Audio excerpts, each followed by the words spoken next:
মমতা ব্যানার্জির নেতৃত্বে তৃণমূল সরকার কোনো আর্থিক নিয়ম কানুনও মানেন না এবং আইনের ধার ধারেন না। তার সঙ্গে আদালতের যে রায় তাকেও প্রয়োগ করেন, একাধিক রায় ক্ষেত্রে দেখা গেছে। বরঞ্চ অনেক ক্ষেত্রে দেখা যায় আদালত সমালোচনা করে, গালে থাপ্পড় মারে, ডেকে পাঠায় সর্বোচ্চ অফিসারদেরকে, কিন্তু যেটা ইমপ্লিমেন্ট করার কথা সেটা করে না। ডিএ মামলায় আমরা দেখলাম হাইকোর্টের রায় ছিল বকেয়া ডিএ শোধ করা, এটা বকেয়া এবং শোধ করা।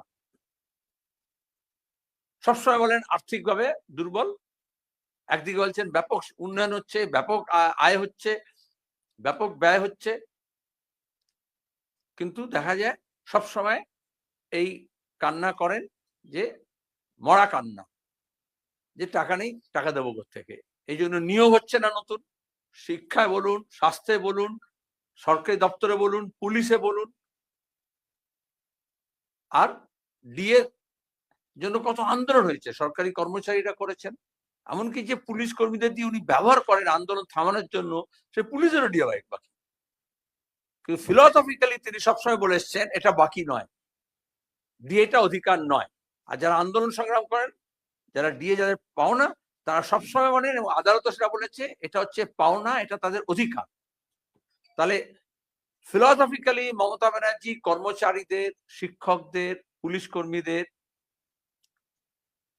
এই অধিকারকে স্বীকার করেন না, যার জন্য আদালত জানানোর পরেও, রায় দেওয়ার পরেও তিনি নিয়োগ করেননি। আজকে যখন বলেছে একদম সময় বেঁধে দিয়ে, মনিটরিং কমিটি করে দিয়ে যে 25% শোধ করতে হবে, মে মাসের তারিখ দিয়ে দেওয়া হয়েছে, এবং তারপরে বাকিটা কিভাবে হবে সেটা সিএজির প্রতিনিধি সহ দেওয়া হয়েছে যে 4 জনকে মনিটর করার জন্য। এটা কেন হচ্ছে?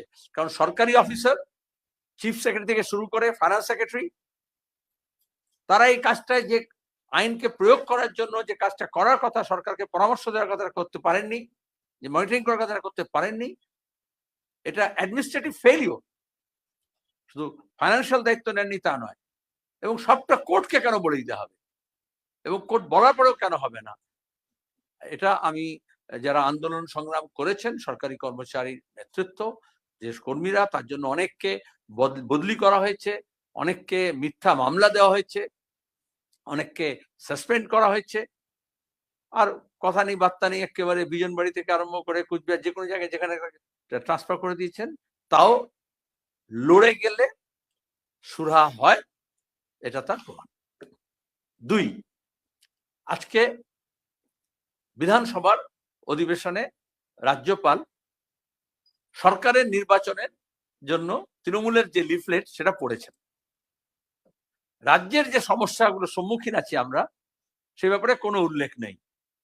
এই সময়ের মধ্যে আমরা দেখেছি শামশেরগঞ্জে দাঙ্গা, যেখানে পুলিশের গুলিতে খুন হয়েছে এজাজ আহমেদ, যেখানে তৃণমূলের গুন্ডা বাহিনীর দ্বারা খুন হয়েছে হরগোবিন্দ দাস, চন্দন দাস। সেই নিয়ে অনেক রাজনৈতিক ঘোলাঘুলি হয়েছে। বিজেপি আর তৃণমূল দুজনে বলেছে বাংলাদেশ থেকে এসছে, বহিরাগত এসছে, এখানে কেউ কিছু করেনি। অসংখ্য মানুষের নামে মিথ্যা মামলা হয়েছে, কিন্তু কোনো তদন্ত হয়নি। আমরা বলেছিলাম একটা জুডিশিয়াল এনকোয়ারি করতে, তাহলে জানা যাবে। রাজ্যপালের ভাষণে তার কোনো উল্লেখই নেই। বেলডাঙ্গায় পরিযায়ী শ্রমিকদের ব্যাপার নিয়ে এত হলো, সাংবাদিক মার খেলো, কিন্তু কোনো উল্লেখ নেই। প্রতিদিন পরিযায়ী শ্রমিকরা ভিন রাজ্যে গিয়ে, বিজেপি শাসিত রাজ্যগুলোতে গিয়ে আক্রান্ত হচ্ছে, খুন হচ্ছে রাজ্যের মানুষ। এখানে কাজ নেই, অন্য রাজ্যে যাচ্ছে, তাদের লাশ আসছে, মব লিঞ্চিং হচ্ছে, বিতাড়িত হচ্ছে, তাদের ঘরবাড়ি ভাঙা হচ্ছে, কিন্তু সেই ব্যাপারে কোনো উল্লেখ নেই। রাজ্যের কোনো সমস্যারই উল্লেখ নেই। শুধু সরকার যেগুলো ওই দুয়ারে সরকার করে যেগুলো তোমার গিয়ে ঘোষণা করে, সেগুলো এখন দুয়ারে রাজ্যপাল সেই কাজগুলো করছেন। আসল সমস্যাগুলো থেকে নজর ঘুরিয়ে দেওয়ার চেষ্টা হচ্ছে। সেই প্রয়াসের মধ্যে জানেন, গত কয়েক মাস ধরে পশ্চিমবঙ্গে এসআইআর কে কেন্দ্র করে আমরা এসআইআর ঘোষণার আগে থেকে আপনাদেরকে এখানে বলেছি, সিএ অফিসের সামনে আমরা জমায়েত করেছি, বিভিন্ন এলাকায় যাতে ভোটাধিকার রক্ষা করা যায় এবং নাগরিকতার প্রশ্ন তুলে যাতে বেনাগরিক না করে। আমরা দেখছি আরএসএস বিজেপির ঘোষিত কর্মসূচি, সেটা ইলেকশন কমিশনকে দিয়ে করানো হচ্ছে। মমতা ব্যানার্জি প্রথমে বলেছিলেন এসআইআর করতে দেব না, আর তারপরে এখন বলছেন যে নির্বাচনের পরে এসআইআর হলে অসুবিধা নেই। তার মানে উনি তার ভুয়ো ভোটার এবং মৃত ভোটারদের রাখতে চান, কিন্তু নাগরিকতার প্রশ্নে, বেনাগরিক করার প্রশ্নে, ভোটার লিস্ট থেকে নাম বাদ দেওয়ার জন্য জেনুইন ভোটারদের, সেই ব্যাপারে তার কোনো আপত্তি নেই, শুধু তার সরকার থেকে গেলে হয়ে যাবে, ভোট হয়ে গেলে হয়ে যাবে। আমরা ফিলোসফিক্যালি এসআইআর এর বিরুদ্ধে। আজকে এখন বলা হচ্ছে তামাশা করার জন্য বিজেপি তৃণমূল এক কাট্টা হয়েছে কলকাতা থেকে দিল্লি, এখন বলছে অ্যাসেম্বলিতে আলোচনা হবে একটু পরে। কখন হবে? যেমন মৃত্যুর পরে শ্রাদ্ধ হয়, বাদ মহরম ইয়া হোসেন, এসআইআর এখন শেষ পর্যায়ে, খসড়া লিস্ট বেরোবে, তার জন্য আতঙ্ক মানুষের। আমরা বামপন্থীরা সিদ্ধান্ত নিয়েছি যেদিন খসড়া বেরোবে তার পরের দিনে আমরা বিক্ষোভ করব। কারণ গত কয়েকদিন ধরে দেখা যাচ্ছে লাখ লাখ পরিমাণে নোটিশ দেওয়া হচ্ছে, কোনো মাথা মুন্ড নেই। লজিক্যাল ডিসক্রিপেন্সির নাম করে নাথিং ইজ লজিক্যাল, সম্পূর্ণ ইললজিক্যাল, এবং সেটা বায়াসড। সারনেম দেখে, নাম দেখে, বসতি দেখে, এলাকার ভোটের প্যাটার্ন দেখে, ডেমোগ্রাফি দেখে নোটিশ দেওয়া হচ্ছে। মানুষের মধ্যে একটা বিশাল হচ্ছে আতঙ্ক তৈরি করার চেষ্টা করা হয়েছে, আমরা আগেও বলেছি। আর এই জন্যই আমাদের তরফ থেকে আমরা মামলা করেছিলাম। আমরা মামলা করতে বাধ্য হয়েছিলাম কারণ তামিলনাড়ু এবং কেরালা যেভাবে অ্যাসেম্বলির বিশেষ অধিবেশন ডেকে প্রস্তাব করেছিল, সর্বদলীয় বৈঠক করেছিল এবং সরকার গিয়ে মামলা করেছিল তামিলনাড়ু এবং কেরালায়, আমাদের রাজ্যে তা করা হয়নি। আর যখন করেছে তার আগে আমরা এখানে অ্যাডভোকেট সব্যসাচী চ্যাটার্জি আছেন, ভুক্তভোগী মুস্তারি বেগম মুর্শিদাবাদে, ভগবান গোলার, তার পিটিশন, তারই উকিল সব্যসাচী চ্যাটার্জি। এছাড়াও আমরা আরেকটা মামলা করেছিলাম এসআইআর এর প্রশ্ন নিয়ে, যেসবগুলো করা হচ্ছে, যে নোটিশ দেওয়া হচ্ছে পিপলস। আমি আগে প্রেস কনফারেন্সে করেছিলাম, পরে অ্যাডভোকেট শামীম আহমেদ হাইকোর্টে কেস করেছে, তার আবার হিয়ারিং আছে। এটা বেসিক আইনগত দিক যে কেন এসআইআর করা হচ্ছে, কারণ পিপলস রিপ্রেজেন্টেটিভ অ্যাক্ট অনুযায়ী ওসব আইনি দিক থেকে ওরা বলবে, ধারা অনুযায়ী আছে, যদি তুমি কাউকে নোটিশ দাও, তুমি যদি এসআইআর করো, তার পেছনে একটা যুক্তি থাকা দরকার কেন করা হচ্ছে। আমরা প্রথম থেকে বলছি ল্যাক অফ ট্রান্সপারেন্সি, এবং ইলেকশন কমিশন জানাচ্ছেন না, আমরা জানাতে বলেছি, এই জন্যই কোর্টে যাওয়া হয়েছে। আর এখন যখন পরে বোধোদয় হয়েছে যারা চাল চুরি করে, কয়লা চুরি করে, সোনা চুরি করে, আমরা দেখলাম তারা পিটিশনার চুরি করার চেষ্টা করছেন, এবং মিডিয়া যেটা করে একটা অপটিক্স তৈরি করার জন্য, ছবি অপশন দেওয়ার জন্য, ওটা প্রতীক জৈনের অফিসে এই জন্যই মমতা ছুটে গিয়েছিলেন, মিলিয়ন অ্যান্ড বিলিয়ন ডলার খরচ করে মিডিয়াকে দিয়ে এই বাইনারি তৈরি করা, এবং মমতা লড়ে যাচ্ছে তার একটা ফেক ইমেজ তৈরি করা, ফেক ডিগ্রির মতো।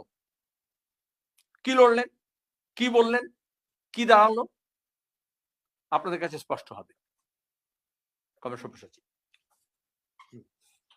আইনি দিক থেকে বলবেন।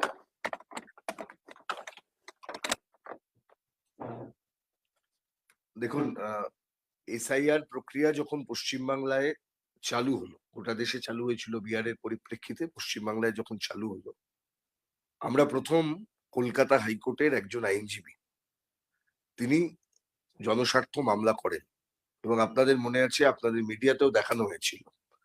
সেই জনস্বার্থ মামলায় আমরা প্রশ্ন তুলেছিলাম যে এই এসআইআর প্রক্রিয়ার এখতিয়ার কতটা। রিপ্রেজেন্টেশন অফ পিপলস অ্যাক্টের সেকশন 21(3) যদি আপনি দেখেন, এসআইআর মানে স্পেশাল রিভিশন করা যায়, তার নামটা স্পেশাল ইন্টেন্সিভ রিভিশন দিয়েছেন, করেছেন, কিন্তু যেটা বেআইনি, অসাংবিধানিক, এবং আমাদের যে সাংবিধানিক কাঠামো তার পরিপন্থী কাজ নির্বাচন কমিশন করছেন, সেটা হচ্ছে এই, একদম আমি যদি পিন পয়েন্ট করি তাহলে দুটো। এক, এনুমারেশন ফর্ম যেটা ফিল আপ করে আপনাদের কাছ থেকে আমাদের কাছ থেকে ডেটা নেওয়া হয়েছে, এই এনুমারেশন ফর্ম তার কোনো নিয়ম বিধি আমাদের জনপ্রতিনিধিত্বমূলক আইনে নেই। দুই, যেটা করা হয়েছিল সেটা হচ্ছে ম্যান্ডেটারি লিঙ্কিং করতে হবে 2002 এর সঙ্গে। দেখুন, আমি রাজনৈতিক গতভাবে ওই 2002 এর পরবর্তী সময়টা খুব গুরুত্বপূর্ণ। তারপরে ওই 2003 অ্যামেন্ডমেন্ট, ওই নাগরিকত্বের প্রশ্নে, অনুপ্রবেশের প্রশ্নে, এবং 2005 সালে আমাদের রাজ্যের মুখ্যমন্ত্রী বর্তমান তিনি যখন ওই বলেছিলেন যে অনুপ্রবেশকারী পশ্চিমবাংলায় আছে, অনুপ্রবেশকারী ধরা, আমরা দেখেছিলাম এনআরসির কথা যখন আমাদের এখানে হয়নি 2015 সালে হাওড়া মিউনিসিপ্যাল কর্পোরেশন এলাকাতে, তখন তৃণমূল কংগ্রেসের মেয়র ইন কাউন্সিল চলছে, শাসন চলছে। এনপিআর এর কাজ করিয়েছিলেন তৎকালীন যিনি মেয়র ছিলেন ডক্টর রতিন চক্রবর্তী, পরে তিনি বিজেপির নেতা হয়ে গেছেন। অর্থাৎ তথ্য সংগ্রহ করা, সরকার বিভিন্ন এজেন্সি দিয়ে ডেটা কালেকশন করা, এখানেও তাই ডেটা নেওয়া হচ্ছে। এবং এই লজিক্যাল ডিসক্রিপেন্সির মধ্যে এরকম কোনো কিছু থাকার কথা কি ছিল যে নন ইন্ডিয়ান সিটিজেন এই গ্রাউন্ডে কাউকে নির্বাচন কমিশন নোটিশ দেবেন? সেই নোটিশও পাওয়া যাচ্ছে। তো আমরা চ্যালেঞ্জ করেছিলাম এই মৌলিক জায়গাটাকে, যে এটা নির্বাচন কমিশনের এখতিয়ার আছে কিনা। আমরা যখন মামলা করেছিলাম, পশ্চিমবঙ্গের সরকার মামলা করেননি। কেন করেননি জানি না। বিহার এসআইআর এর সময় তৃণমূল কংগ্রেসের দুজন এমপি মামলা করেছিলেন, খুব ফোকাস করেছিলেন আপনারা সাংবাদিকরা, কারণ হয়তো এমপি ট্যাগ থাকলে, মুখ্যমন্ত্রী ট্যাগ থাকলে সেই মেয়েদেরকে, সেই মহিলাদেরকে, সেই মানুষকে আপনারা একটু আলো দিতে পছন্দ বেশি করেন। যদি কারুর নাম মোস্তারি বানু হয়, তিনি যদি একেবারে সীমান্তবর্তী লাগোয়া গ্রামের একজন সামান্য গৃহবধূ হন, তিনি যখন মানুষের যন্ত্রণার কথা তুলে ধরেন, আমাদের গণমাধ্যমগুলো সে কথার দিকে একটুও আলো দেন না। এটা আমাদের দুঃখ। গণমাধ্যমের ভূমিকা আমরা বোধহয় এরকম আশা করি না। বাংলার মেয়ে মুস্তারি বানু তিনি মামলা করেছেন, বাংলার একজন গৃহবধূ মুস্তারি বানু তিনি মামলা করেছেন, সেই মামলা আপনারা দেখতে পাচ্ছেন। এই মামলাতে এটা লিড মামলা, লিড ম্যাটার। লিড ম্যাটার মানে প্রথম ম্যাটার, এমনটা নয় যে এই মামলাতেই একমাত্র আর্গুমেন্ট হচ্ছে। এখানে অনেক মামলা আছে, যেমন তৃণমূল কংগ্রেসেরই কিছু সাংসদ মামলা করেছেন, ডেরেক ওব্রায়েন, দোলা সেন, আরো একজন। এরা যে মামলা করেছেন সেই মামলাগুলো এর মধ্যে আছে, তলায় তলায় দেখবেন নম্বর আছে। এই মামলাটি এই যে টিম দেখছেন, এটা মুস্তারি বানুর আইনজীবী টিম। আমি জানি না কত আর্গুমেন্ট এই মামলা এখনো পর্যন্ত এগিয়েছে, কারণ 3-4 দিন যা শুনানি হয়েছে, সেই শুনানিতে আমরা রাজ্য সরকারের পক্ষ থেকে বিরাট কিছু বলতে শুনিনি।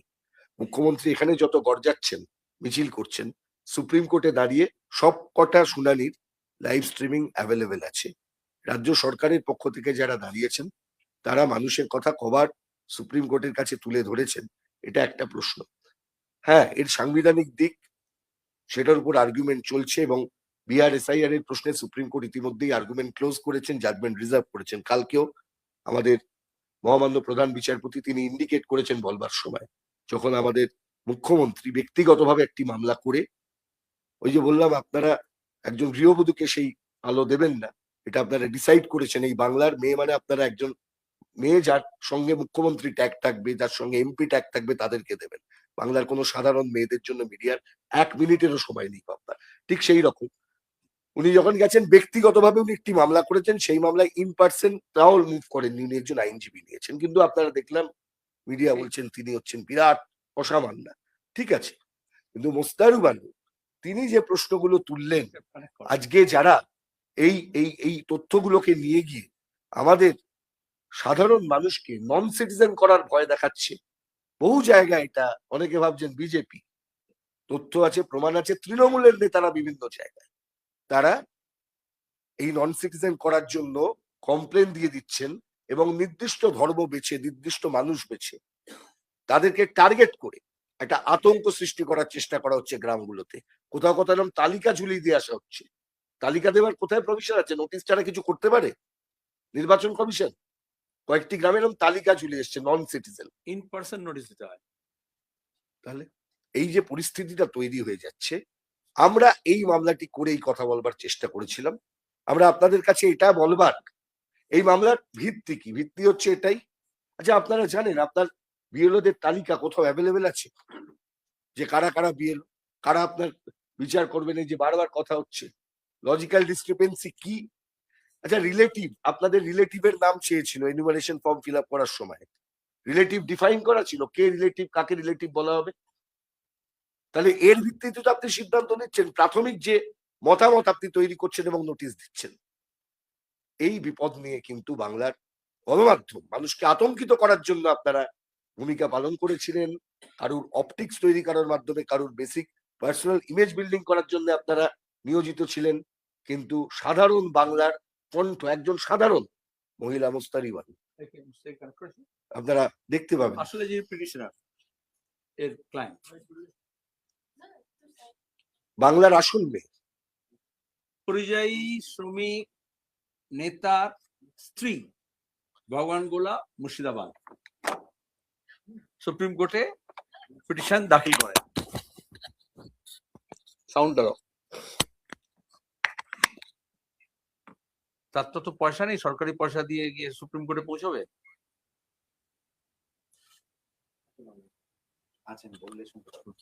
হ্যাঁ আপনি বলুন। কারণ মুস্তারি আমরা এখানে শুনতে পাবো, একটু যদি আপনি জোরে বলেন যা বলার আছে। আপনাকে সবাই দেখছে, এখানে সাংবাদিক সম্মেলন আছে, আপনি পিটিশন করেছিলেন কেন? বলুন দাও। ওখান থেকে মাইক আসছে না, মিউট করা আছে। এইবার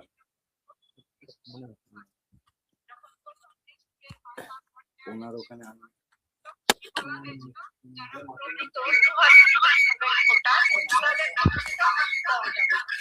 কিন্তু 2002 সালে তাদেরকে হয়রানি আর হেনস্থা হচ্ছে।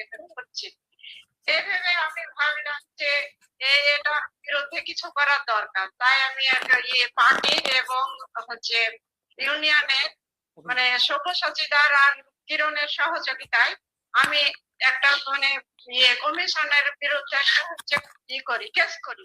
কিরণ এখানে আছে। সেই হেয়ারিংটা এইভাবে শুরু হয়।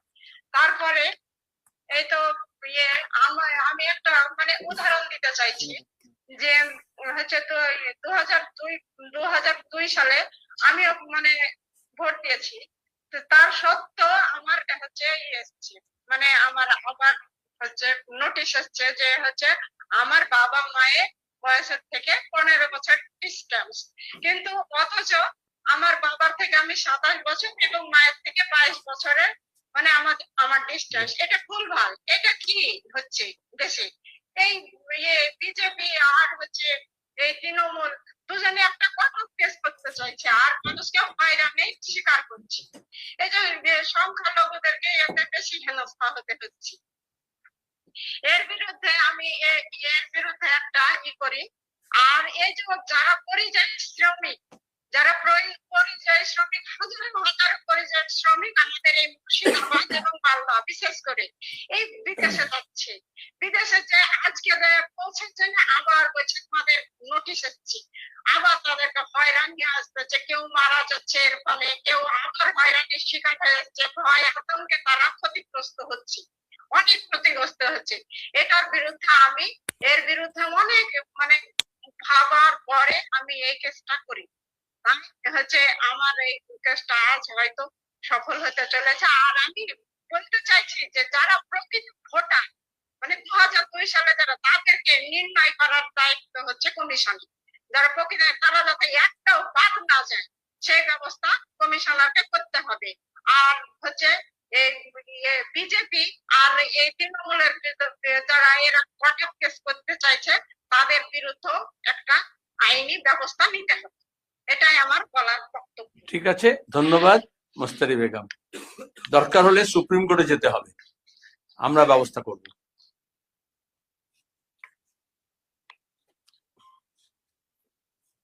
এরকম অনেক সময় হয় আমরা সিনেমায় দেখেছিলাম একজনের বদলে আরেকজনকে হাজির করে দিয়ে ছবি তৈরি করে দেওয়া হয়।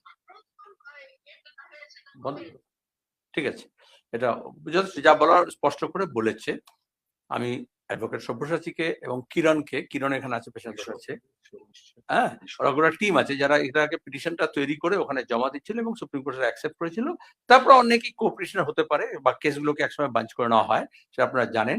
এর পরের হিয়ারিং আছে নেক্সট, সে কালকে কিছুই হয়নি, শুধু ডেট বলেছে, কিন্তু এসআইআর যা চলছিল তা চলছে।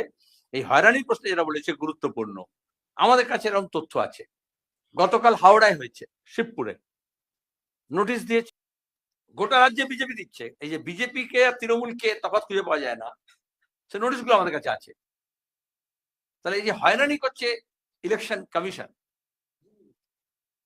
গোটা যন্ত্রটা, তাতে অংশীদার 13। 2,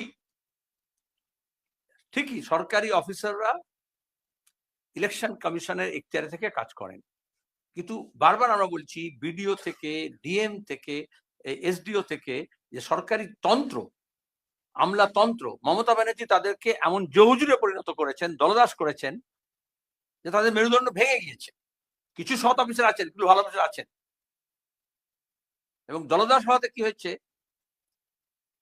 কোন অর্ডারের ভিত্তিতে ওরা এই কাজ করছেন, আমরা এই অর্ডার জানতে চাইছি। আমরা কেউ কিছু বললে বলে লিখিত দাও, তাহলে ইলেকশন কমিশন নেয় তাদের কাজ করাচ্ছে, তারা এটুকু বলতে পারছেন না ইলেকশন কমিশনকে আমাদের সব মৌখিক অর্ডার হচ্ছে, তাহলে লিখিত একটা অর্ডার দিন। এই জন্যই আমরা কেস করেছি যে কি মেটেরিয়াল আছে ইলেকশন কমিশনের কাছে। এক, যেটা বললো স্পেশাল রিভিশন, যেটা জনপ্রতিনিধিত্ব আইনের মধ্যে আছে, 21(3) of RP Act 1950, Representation of People Act 1950, তার 21(3) ধারায় আছে যে স্পেশাল রিভিশন করতে পারে। তো তার জন্য সাপোর্টিভ মেটেরিয়ালস লাগবে, কিসের ভিত্তিতে করছেন, কেন করছেন। এটা তো একটা তো হলো মমতা ব্যানার্জি বলেছিলেন যে বাংলাদেশি ভোটার লিস্টে নাম আছে, ওই যে ডেজিগনেশন করতে গেছিলেন, ভোটার লিস্ট তারা ছুড়ে ফেলেছিলেন। আর বিজেপি নাগরিকতার প্রশ্নে এই লিগেসিটাকে টেনে নিয়ে এসছে, যে যখনও মমতা ব্যানার্জি ক্যাবিনেটে মন্ত্রী ছিলেন আদবানি বাজপেয়ীর, যে নাগরিকতার জন্মসূত্রে শুধু হলে হবে না, তাহলে একটা মহিলা যদি থাকে তার পৈতৃক সূত্রে কোথায় কি আছে এই লিঙ্কটা খুঁজতে হবে। তার আগে ছিল না, এর আগে এসআইআর হয়েছে, ভোটার লিস্ট হয়েছে, তখন এই প্রশ্ন ছিল না। তাহলে যারা হচ্ছে সমস্যা তৈরি করলেন, তারাই এখন আবার মলম নিয়ে হাজির হয়েছেন যে আমি দেখো সমাধান করছি। কোনো সমাধান খুঁজে পাওয়া যাচ্ছে না। বললাম আজকে এটা এত বড় ইস্যু, যেটা যে মমতা ব্যানার্জিকে ছুটে যেতে হলো, তাহলে রাজ্যপালের ভাষণে এসআইআর নিয়ে মানুষের যে হয়রানি হচ্ছে গত কয়েক মাস ধরে, একটা ইস্যু রাজ্যের, সেটা কেন মেনশন হলো না? লিখিত দেয় রাজ্য সরকার। তাহলে বিজেপি এবং তৃণমূল এটাকে আসলে যেখানে সমস্যা সেইখানে তারা নজর দিতে চাইছেন না। আর একটা যে কেসটা বললাম সেটাতে হচ্ছে যে কি মেটেরিয়াল আছে, কি রিটেন অর্ডার আছে, এটা জানাতে হবে। প্রথমে তো নোটিশ দিচ্ছিল না, ফোনে বলে দিচ্ছিল, ডাকছিল। তারপরে আমাদের আইন অনুযায়ী হচ্ছে তুমি নোটিশ দিতে বাধ্য। অসংখ্য চেয়েছে, কোনো সই নেই, শুধু বলে দিচ্ছি। আর যে বললো হয়রানি হচ্ছে, অন্য রাজ্যে কাজ করতে চলে গেছে, তাড়াতাড়ি চলে আসতে হবে তোমাকে, সবচেয়ে ছুটি পায় না, টিকিট পায় না, আর এইসব সময় প্লেন আর ট্রেনে সব ডাইনামিক ফেয়ার এত দাম বেড়ে যায়। এটা হচ্ছে আর্থিকভাবে, মানসিকভাবে, শারীরিকভাবে, রাজনৈতিকভাবে নির্যাতন করা হচ্ছে। এই জন্য আমি বলছিলাম নির্বাচন কমিশনটা নির্যাতন কমিশন। সেই মেটেরিয়াল গুলো কিন্তু রাজ্য সরকার যে কেস করেছে সেখানে তুলছে না। সাবস্টেন্সিয়াল মেটেরিয়াল যেগুলো আছে, পয়েন্ট যেগুলো আছে, সাবস্ট্যান্টিভ মেজার্স যেগুলো নিতে হবে, আমরা আশা করব পরবর্তী শুনানিতে এরা এতে থাকেন ভার্চুয়াল এতে, কিন্তু ফিজিক্যালি নেক্সট শুনানিতে যেটা ডেট করা হয়েছে সেখানে যাতে হাজির হয় তার ব্যবস্থা আমরা করব। এটা সম্পর্কিত কোনো প্রশ্ন থাকে আপনারা বলুন, তারপর অন্যান্য বিষয়ে উত্তর দেওয়া হবে। আইনি প্রশ্ন থাকলে ও বলবে, রাজনৈতিক প্রশ্ন থাকলে আমি বলবো। একাধিকবার হাইকোর্ট থেকে শুরু করে সুপ্রিম কোর্ট রায় এসছে, ইনস্ট্রাকশন গেছে দিয়ে দিতে হবে সবকিছু, অনেক 10 বছর ধরে আজকে আবার একটা বড় জয় মনে হচ্ছে, দিয়ে দিতে হবে 25% এবং সময়সীমা বেঁধে দেওয়া হচ্ছে। আমার প্রশ্ন হচ্ছে যে এবার কি মনে হচ্ছে যে রাজ্য সরকার দিয়ে দেবে, এবং যদি না দেয় তাহলে আপনাদের পাকিস্তান কি? মনে হওয়ার কি আছে? আসলে তো রাজ্য সরকার দিতে চায় না। আর মানুষের হক এবং অধিকার কর্মচারীদের, শিক্ষকদের, পুলিশ কর্মীদের তাদের আদায় করতে হয়। এই সরকার থেকে প্রত্যেকটা ব্যাপারে লড়ে নিতে হয়। বামপন্থীরা এই কথাই বলছে, যেমন আদালতে সেরকম রাস্তায়। এর আগে ধর্মঘট হয়েছে, মিছিল হয়েছে, মিটিং হয়েছে, ধর্ণা হয়েছে, অবস্থান হয়েছে, চলছে। আগামী 12 তারিখে গোটা দেশের সরকার কর্মচারী, শ্রমিক এবং গরিবদের বিরুদ্ধে যে যুদ্ধ ঘোষণা করেছে তার বিরুদ্ধে তো শিল্প ধর্মঘট হচ্ছে। আমি আশা করব সরকারি কর্মচারীরাও প্রতিবাদে সামিল হবেন, প্রতিবাদ করবেন। লেবার কোড নিয়ে যেরকম আছে, অন্যান্য বিষয় নিয়ে আছে, যেরকম ক্ষেতমজুর, কৃষকরাও সামিল হবেন তাদের অধিকার নিয়ে। মমতা ব্যানার্জি বলেন মিছিল করবে না, ধর্মঘট করবে না, পোস্টার লিখবে না, সব উনি করে দেবেন। আর আমরা বলি রাস্তায় নেমে সে রাজ্য সরকার হোক বা কেন্দ্র সরকার হোক বা পুরসভা হোক বা পঞ্চায়েত হোক, তার কাছ থেকে লড়ে আদায় করতে হয়। আর তাহলে শ্রমিকদের অবস্থা কি হয় আমরা দেখেছি আনন্দপুরে, নাজিরাবাদে। এখনো পর্যন্ত সরকার বলতে পারছে না কতজন মারা গেছে, যারা নিখোঁজ আছে তার খোঁজ নেই কেন, লাশ গায়েব হলো কিনা। যতবার এই ধরনের দুর্ঘটনা হয়েছে বা ঘটনা হয়েছে বা বিস্ফোরণ হয়েছে, তার দেখা গেছে পুলিশকে দিয়ে, তৃণমূলের গুন্ডাদের দিয়ে জায়গাটাকে ঘিরে রাখতে হয় এবং সেখানে সাক্ষী সাবুত লোপাট হয়। এর আগেও বন্ধ কারখানায় দগ্ধ হয়েছে, দরজা বন্ধ অবস্থায় এ রাজ্যে বন্ধ হয়েছে, কিন্তু কোনো শিক্ষা নেওয়া হয়নি।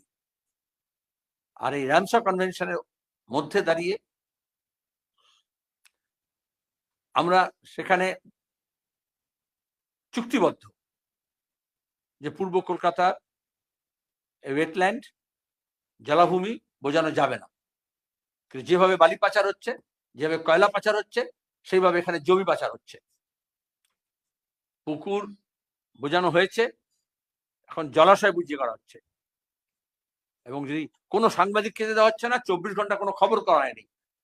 এবং যখন দেখায় কোনো করা হচ্ছে না, তখন বুঝতে হয় যে তৃণমূলের কোনো একটা ইন্টারেস্ট আছে, অভিষেক ব্যানার্জির ইন্টারেস্ট আছে। ওইসব জমিগুলো এখন লিক্রেটিভ হয়ে গেছে। বাইপাস করার সময় মমতা ব্যানার্জি আপত্তি করেছিলেন, বাধা দিয়েছিলেন তখন কংগ্রেস নেত্রী হিসেবে। আর বাইপাস হওয়ার পরে কলকাতা যখন পূব দিকে এক্সপ্যান্ডেড হয়েছে, সংযোগ বেড়েছে, তখন এইসব জমিগুলো রিয়েল এস্টেটের জন্য অনেক বেশি লিক্রেটিভ হয়েছে। জমির পরে এখন জলাশয় এবং জলাভূমি করে আমাদের কলকাতার ফুসফুস। এই যে শ্বাসকষ্ট হয়, এই যে নষ্ট হচ্ছে আমাদের গোটা পরিমণ্ডল, তার পেছনে একটা বড় কারণ হচ্ছে আমাদের তৃণমূলের আমলে এই জমি চুরি, জলাশয় চুরি এবং বেআইনি ব্যবসা, র্যাকেট। সেই র্যাকেট গুলো আগে কিছুটা শুভেন্দু, এখন কিছুটা অভিষেক বা কারোর যৌথ। সবকটা রাজ্যে যা কিছু সর্বনাশ দেখা যাবে যে এদের যোগসাজশ আছে। মুকুল রায় যে পথ দেখিয়ে দিয়েছিলেন সেই যোগসাজশে মাফিয়া, ওখানে একটা মাফিয়া রাজ চলছে। এই জন্য আপনারা জানেন ওই ওয়ার্ডে এবং পাশের সোনারপুর সংলগ্ন এলাকাগুলোতে অন্য বিরোধীরা কেউ ঢুকতে পারবে না, ঢুকতে পারবে না, সাংবাদিকরা ঢুকতে পারবে না, এমন ব্যবস্থা করা হয়েছে। আজকে বিধানসভায় রাজ্যপাল 4.5 মিনিটে বক্তব্য রেখেছেন। বিজেপির দাবি যে রাজ্যপাল মিথ্যে যে খেলা হয়েছিল তৃণমূলের তরফে সেটা কিছু করতে চাননি এবং শুভেন্দু অধিকারী তিনি হাততালি দিয়ে, মানে পুরো বিষয়টা নিয়ে কি বলবেন? মানে পুরো একটা স্ক্রিপ্টেড নাকি? আপনার স্ক্রিপ্টেড তো বটেই, স্ক্রিপ্টেড পলিটিক্যাল ক্যাপসুল, সেটা আপনাদের মাধ্যমে গেলানো হচ্ছে। এবং সেখানে অনেকে মনে করে রাজ্যপাল একটা আনন্দ সহকারে বীর বিক্রমে কেন্দ্র সরকারের ইচ্ছা অনুযায়ী লড়ে যাচ্ছেন। কিন্তু আজকের রাতে বোঝা যাচ্ছে যে রাজ্য সরকারের লিখিত ভাষণ পড়ছেন আর শুভেন্দু তাদের হাততালি দিচ্ছেন বা পড়ার ভান করছেন, বা একটা রিল তৈরি হয়ে গেছে। 4.5 মিনিট পর্যন্ত যথেষ্ট একটা রিল তৈরি হয়ে গেছে। সেটা তো চাই, সে সুপ্রিম কোর্টে হোক বা পার্লামেন্টে হোক বা অ্যাসেম্বলিতে হোক, এই জন্য দেখবে আমাদের দেশে কোনো মিডিয়া, এই যে এফসেন ফাইল বেরোলো, যেখানে আমাদের ক্যাবিনেট মন্ত্রী, প্রধানমন্ত্রী সব যুক্ত, এত ফাইল যারা করতো, Bengal file, Kerala file, Kashmir file, এখন আর কোনো ফাইলের ব্যাপার নেই। ফাইল চুরি করেছে, যেমন মমতা ব্যানার্জি করেছিলেন আগে, ওই নিউ টাউনের সব ফাইল দিয়ে দেখাতেন এরকম টেবিলের সামনে, আর এখন গিয়ে প্রতীক জেনের অফিস থেকে গিয়ে ফাইল চুরি করলেন। আর কি করে স্ক্রিপ্টেডটা বোঝা যায় না? উনি গেলেন, নিলেন, চলে আসলেন, আর তারপরে ইডি গিয়ে কাঁদুনি গাইছে সুপ্রিম কোর্টে, কিন্তু ওখানে পেছনে কেউ তাড়াও করলো না, একটু বললো না যে আবার মালটা নিয়ে চলে যাচ্ছে। এটা হচ্ছে পলিটিক্যাল মাফিয়া, পরিষ্কার বলছি, পলিটিক্যাল মাফিয়া, গ্যাংস্টার্স। পশ্চিমবঙ্গের মানুষ কোন রাজনৈতিক দলের বিরুদ্ধে লড়ছে না, ইটস আ গ্যাং। আর সেই গ্যাং আর হচ্ছে সবচেয়ে প্রান্তিক মানুষ, দুর্বল মানুষ, পেছিয়ে পড়া মানুষ, বেকার ছেলে মেয়ে, কৃষক, শ্রমিক, ক্ষেতমজুর, পরিযায়ী শ্রমিক, মহিলা, তারা সব শিকার হচ্ছেন তার। আর বিধানসভায় হাততালি হচ্ছে, খেমটা নাচ হতে পারে। এইভাবেই যখন ফাঁসির শক্তি বেড়ে ওঠে, তারা যেভাবে সংসদকে, আইনসভাকে দখল করে, তেমনি জুডিশিয়ারির প্রতি হাত বাড়ায়। এবং আমরা দেখেছি গত কয়েক দশক ধরে কিভাবে আমাদের জুডিশিয়ারি হাস্যস্কর জায়গায় গেছে। অভয়াকাণ্ডে আমরা দেখিনি সুপ্রিম কোর্ট ইন্টারভেন করলো সুমোটো, কিন্তু তার মূল উদ্দেশ্য ছিল ফার্মাসিউটিক্যাল ইন্ডাস্ট্রিজ বিক্রি বাড়া কমে যাচ্ছে, হাসপাতালের স্ট্রাইকটাকে তুলে দিতে হবে। কেন্দ্র সরকার এবং রাজ্য সরকার এক লাইনে দাঁড়িয়ে গেল, বিজেপি তৃণমূল এক লাইনে দাঁড়িয়ে গেল। এবং যখন কেন্দ্র সরকার, রাজ্য সরকার এক লাইনে দাঁড়িয়ে যায়, সুপ্রিম কোর্ট তখন মনে হচ্ছে সবাই দেখছিল না, তোমরা রিপোর্ট করছিলে যে বিচার হচ্ছে, তারপরে কিন্তু অভয়াকাণ্ডের ন্যায় বিচার হলো না। যে হত্যা, যে ধর্ষণ, সেটা পেছনে চলে গেল, হাত ধুয়ে নিল সবাই, কারণ হচ্ছে আন্দোলনটাকে ভেঙে দেওয়া যাবে। এটি তো মুখ্য উদ্দেশ্য। নাহলে সুপ্রিম কোর্ট বলতে পারে, যেখানে রেপিস্টদেরকে জেল দিয়ে ছাড়া হচ্ছে, প্যারোলে হোক, জামিনে হোক, মুক্ত হচ্ছে, অন্যায়কারীদের মালা পরিয়ে সম্বর্ধনা দেওয়া হচ্ছে, সে পশ্চিমবঙ্গে হোক, আর উত্তরপ্রদেশে হোক, আর গুজরাটে হোক, আর সেখানে উমর খালিদ, স্টুডেন্ট অ্যাক্টিভিস্ট, একদল মিডিয়াকে ব্যবহার করে নাচানো হলো যে টুকরে টুকরে গ্যাং, আর তাকে বলছে এখন হবে না, 1 বছর পরে আসবেন। যেখানে সুপ্রিম কোর্টের আগে রায় আছে অনেক, এইভাবে বেল আটকানো যায় না। It's a travesty of justice. আমাদের আইনসভাকে রক্ষা করতে হবে, সংবিধানকে রক্ষা করতে হবে, সাংবিধানিক কাঠামোকে রক্ষা করতে হবে, সাংবিধানিক প্রতিষ্ঠানকে রক্ষা করতে হবে, জুডিশিয়ারিকে রক্ষা করতে হবে। এই সুযোগে বলে দিই, আগামী 7 তারিখে মুসলিম ইনস্টিটিউটে আমরা একটা কনভেনশন করছি, এই ট্রাভেস্টি অফ জাস্টিস। এসআইয়ের ব্যাপারে আমরা বলেছিলাম, এখন হাইকোর্ট এবং সুপ্রিম কোর্টের ব্যাপারে বলছি, কারণ injustice anywhere is injustice everywhere. মাধ্যমিক চলাকালীন সম্প্রবিধি ভেঙে দমদমে মাইক বাজিয়ে পার্কের উদ্বোধনী অনুষ্ঠান, সেই অনুষ্ঠানে আবার প্রধান অতিথি শিক্ষামন্ত্রী ভৃত্য বসু, আর পুলিশও তার ভৃত্য হয়েছে। কোন রাজনৈতিক প্রচার হবে না, কোন অন্যান্য ব্যাপার হবে না, ঠিকই, কারণ আমাদের সময় বামফ্রন্টের আমলে যেমন ওকে বলে 34 বছরে, আগে এরকম ছিল না, যেহেতু ঘরে ঘরে মাধ্যমিক, উচ্চ মাধ্যমিক, মাদ্রাসা বোর্ড, স্কুল সার্ভিস, যেটা হচ্ছে SSC, SSLC, school living certificate পরীক্ষা এত হয়, যেখানে মাইকটা অন্য রাজ্যে সব নেই। এখানে শিক্ষাকে গণ করা হয়েছিল বলে মাস, এখন কমছে সংখ্যা আস্তে আস্তে, কিন্তু এখন একটা বিশাল সংখ্যক পরীক্ষার্থী আছে। এবং শিক্ষামন্ত্রী নিজেই যদি ছাত্র সম্পর্কে, পরীক্ষা সম্পর্কে, শিক্ষক সম্পর্কে এবং আইন সম্পর্কে এবং আইনের নির্দেশ সম্পর্কে কিন্তু আমি বলবো না যে অক্ষম, অশিক্ষিত, কিন্তু কুশিক্ষিত বটে। আর সঙ্গদোষে যা হয়, আমি বললাম প্রথমে আপনাদের বলেছিলাম যে এই সরকার, তৃণমূল কংগ্রেস সরকার কোনো আইন মানে না, কোনো বিধিনিষেধ মানে না। এটা কি পাওয়ার দেখায়। ওরা মনে করে আইন ভাঙাটাই হচ্ছে ক্ষমতা জাহির। কিন্তু ওখানে যে পুলিশ কমিশনারের নির্দেশে, যে ডিএম এর নির্দেশে এই অর্ডার দেওয়া হয় যে এত তারিখ থেকে এত no mike zone, no mike period, তারা কি ব্যবস্থা নিচ্ছেন সেটা আমরা দেখবো। যেমন ইডি কোনো মামলা এফআইআর করতে পারে না তার হাত থেকে ফাইল ছিনতাই হলে, সেরকম দমদমেরও পুলিশ বা উত্তর চব্বিশ পরগনার এসপিও কোনো আইনি রেকর্ডস নিতে পারেন না। এটি হচ্ছে বলে দলদাস। কিন্তু আজকে এনআইএ এর পিপি তিনি কোর্টে দাঁড়িয়ে বলছেন যে আমরা তদন্ত করতে পারছি না বেলডাঙ্গা মামলা, কারণ হচ্ছে পুলিশ সুপার হেল্প করছেন না, কোঅপারেট করছেন না, তাই আমাদের খুবই সমস্যা। মমতা ব্যানার্জি তামাশা দেখানোর জন্য ওরা পুলিশ সুপার পাল্টে দিয়েছেন এর মধ্যে, বেলডাঙ্গা ঘটনার পরে বা নির্বাচনের আগে, প্রত্যেকবার তাই করেন। কিন্তু যাকেই পাঠান পুলিশ নিজে কোনো তদন্ত করে না, কারণ সত্য উদ্ঘাটিত হবে, এবং কোনো তদন্তে সহযোগিতাও করে না। এনআইএ বাড়তি কিছু বলতে পারে না।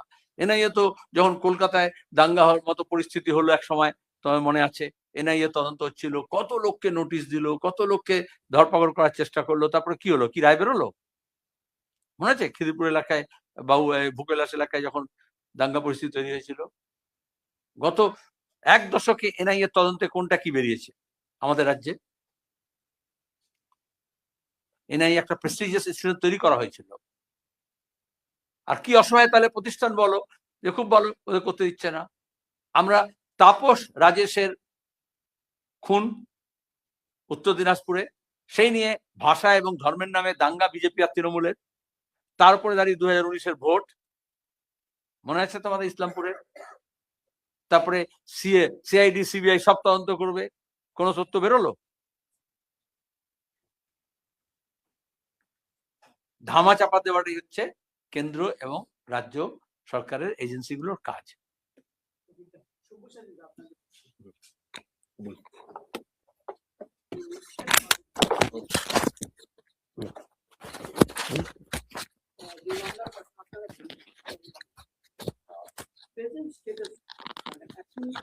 আগামী সোমবার দিন মামলা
কংগ্রেস অন্য আমরা বলেছি বিজেপি তৃণমূল বিরোধী সমস্ত শক্তিকে আমাদের একসঙ্গে করতে হবে,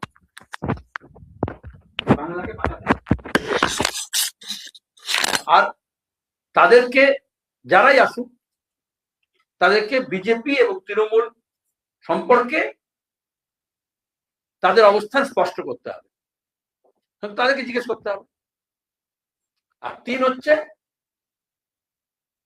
সবাইকে যে ভোটে দাঁড়াতে হবে, প্রার্থী হতে হবে, ভোট নিতে হবে, আসল সম্পর্ক তা নয়। ব্যক্তি, গোষ্ঠী, দল, যে দল নির্বাচনে অংশগ্রহণ করে না তাদের আমরা বলছি বাংলা বাঁচাতে হলে সবাইকে এক জায়গায় আসতে হবে।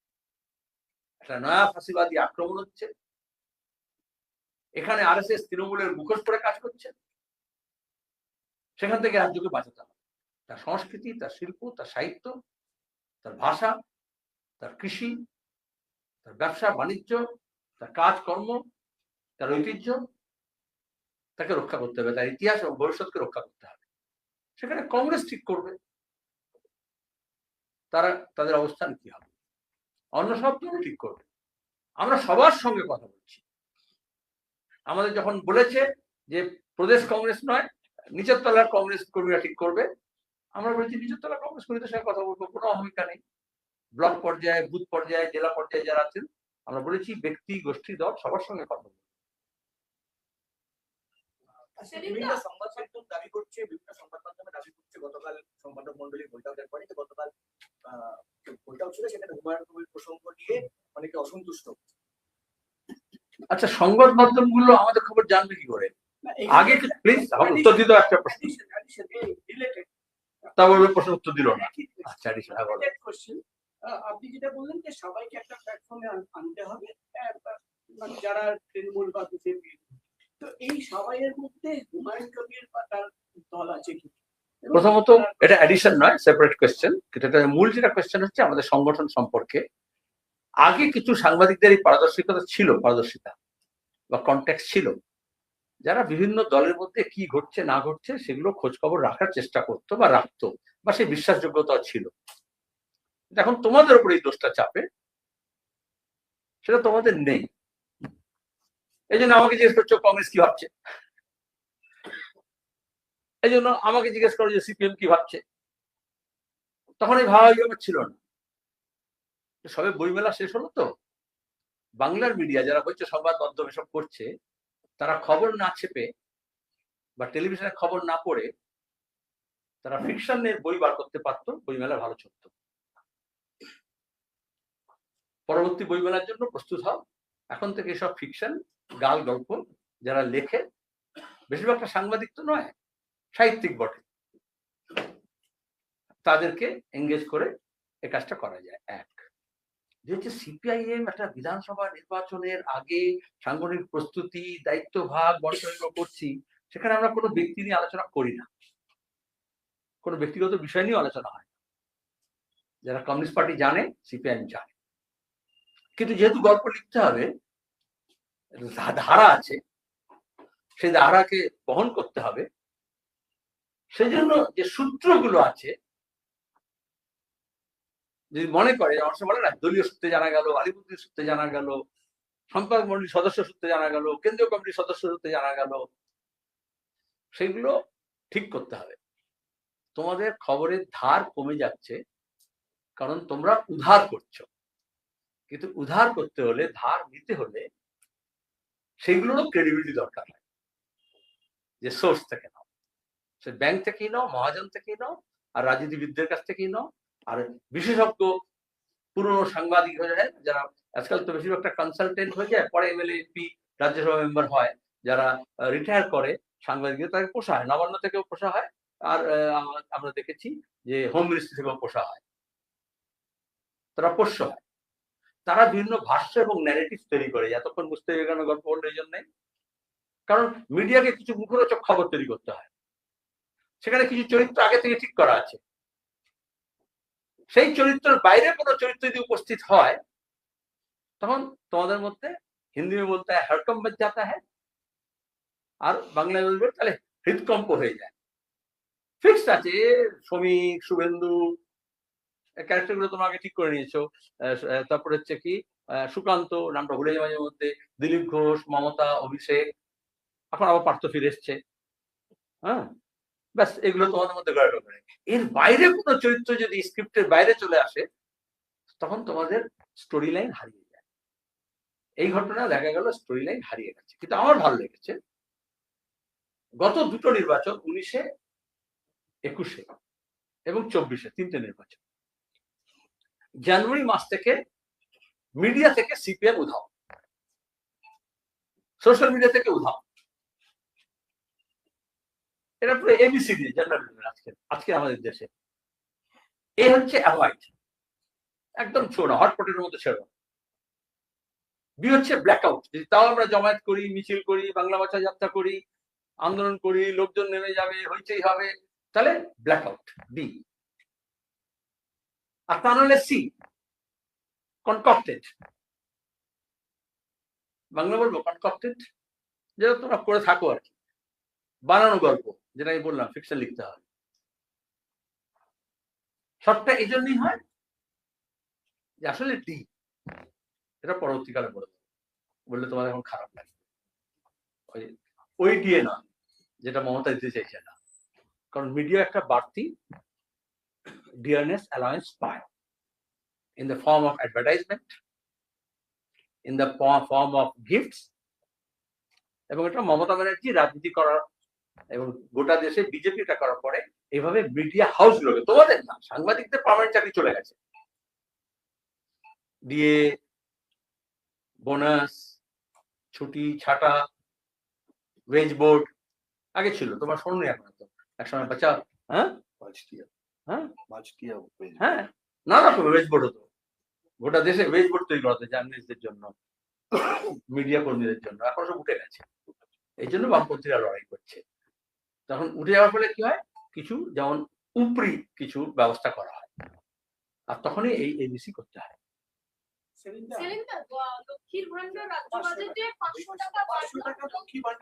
এই যে বলছে যখন ফিক্স চলে এসছে বাজেট নিয়ে ভেবেছিলাম সন্ধ্যেবেলা আমি একটা সব গোটা বাজেটটা দেখে নিই তারপর বলবো। এ তো হোনাই থা। একটা পুরনো গান ছিল না, पैसे लो जूते दो, हाँ अरे কি সিনেমা, हम आपके है कौन। তাহলে এই ভোটে বিহারও আমরা দেখেছি, মহারাষ্ট্র দেখেছি, পশ্চিমবঙ্গ দেখেছি, উন্নয়নের লবডঙ্কা, শিক্ষার অবস্থা খারাপ, স্বাস্থ্যের অবস্থা খারাপ, বেকারদের কাজ নেই, কলকারখানা হবে না, ব্রিজ ভেঙে পড়ছে, জলের ট্যাঙ্ক ভেঙে পড়ছে, গুজরাটে হোক আর কুচবিহারেই হোক, কাটমানি আছে, লুট আছে। যে ভোট আসে বিয়ে বাড়িতে, যেটাই যেন বললাম বিয়ে বাড়িতে এরকম হয়, হ্যাঁ, হবু শালীরা জুতো নিয়ে চলে যায় এবং তারপরে বলে তোমার গিয়ে জুতে লো पैसे दो, তাই তো, আর তারপর পার্মানেন্ট শালী হয়ে যায়। আর এরা এখন ভোটের সময় যা করে, ভোটের সময় पैसे लो, ভোট দো, তারপরে সম্পর্ক নির্ধারণ করবে ভোটের পরে। ধন্যবাদ।